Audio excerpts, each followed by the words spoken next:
Rayachoti town మాసాపేటకు చెందిన Mastan B అనే అమ్మాయిని నా కుమారుడు మనోజ్ కుమార్ ప్రేమించి పెళ్లి చేసుకుని తిరుపతిలో కాపురం ఉండగా రాయచోటి పోలీసులు తప్పుడు కేసులు అరెస్ట్ చేసి ప్రేమ జంటను విడదీయాలని చూస్తున్నారని, రాయచోటి పోలీస్ స్టేషన్ చుట్టూ 34 మంది రౌడీలు కాచుకొని ఉన్నారని, నా కొడుకుని ఏ క్షణంలోనైనా పరువు హత్య చేసి ప్రాణాలు తీసే అవకాశం ఉంది అని, నా కొడుకుని కాపాడాలని చిత్తూరు జిల్లా పాలసముద్రంకు చెందిన సుజాత వేడుకుంటున్నారు. నా పేరు సుజాత.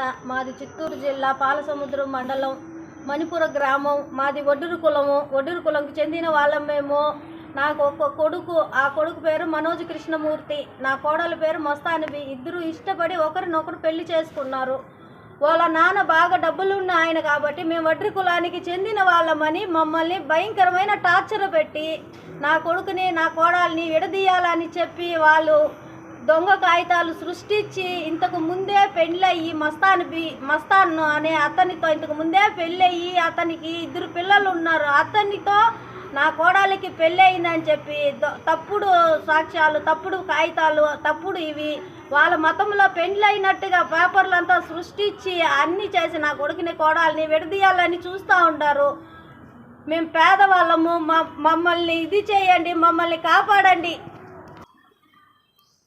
వాళ్ళ నాయన రాయచోటి పోలీస్ స్టేషన్కి ఇంతకు ముందే పెళ్ళయిన వ్యక్తితో తీసుకొని వెళ్ళి పెళ్ళయిందని చెప్పి వాళ్ళ బంధువు అయిన అజాంతుల్లా అతని లాయర్ అంటే అతని ద్వారా గుండా దొంగ సాక్ష్యాలు కాగితాలు సృష్టించి నా కొడుకుని కోడల్ని విడదీయాలని చెప్పి రాయచోటి పోలీస్ స్టేషన్కి తీసుకెళ్ళినారు. వాళ్ళు పోలీసులు అని చెప్పి వచ్చినారు. ఇంతకు ముందే అతను అమ్మాయి మిస్ అయినప్పుడు మాకు ఇట్లా పెళ్ళి అయ్యింది అని చెప్పలేదు. 3 కుమార్తెలకి పెళ్ళి కాలేదు అని సర్టిఫికేట్ దాంట్లో ఇచ్చిండారు. అది కూడా ఉంది. ఇంతకుముందు మిస్సింగ్ కేసు పెట్టినప్పుడు నా 3 కూతుర్లకి పెళ్లి కాలేదు అని పెట్టినాడు. ఇప్పుడు అవంతా రాయచోటి పోలీస్ స్టేషన్లోనే అన్నీ ఉన్నాయి. ఆ రాయచోటి పోలీసులు కూడా తెలుసు, కానీ వాళ్ళే వచ్చి ఇప్పుడు మళ్ళీ అన్నీ రెడీ చేసి మళ్ళీ ఇప్పుడు వచ్చి తీసుకెళ్ళినారు. దొంగ కాగితాలు, దొంగ సృష్టి అన్నీ చేసి అమ్మాయికి పెళ్ళి అయినట్టుగా వాళ్ళ మత పెద్ద దగ్గరికి వెళ్ళి వాళ్ళన్నీ తీసుకొని వచ్చి నా కొడుకుని నా కోడల్ని రాయచోటికి తీసుకొని వెళ్ళినారు. నా బిడ్డని కాపాడండి, నా కొడుకు ఒకే కొడుకు, నా కొడుకుని నా కోడల్ని నాకు ఇవ్వండి. అధికారులకు మీకు దండం పెడతా ఉన్నాను. ఈ రాత్రికి ఏం చేస్తారు? నా బిడ్డని, నా 2 బిడ్డలు, నా కొడుకు, నా 30 మంది రౌడీళ్ళు పెట్టుకొని రెడీగా ఉన్నాడు. నా బిడ్డని చంపేస్తాడు.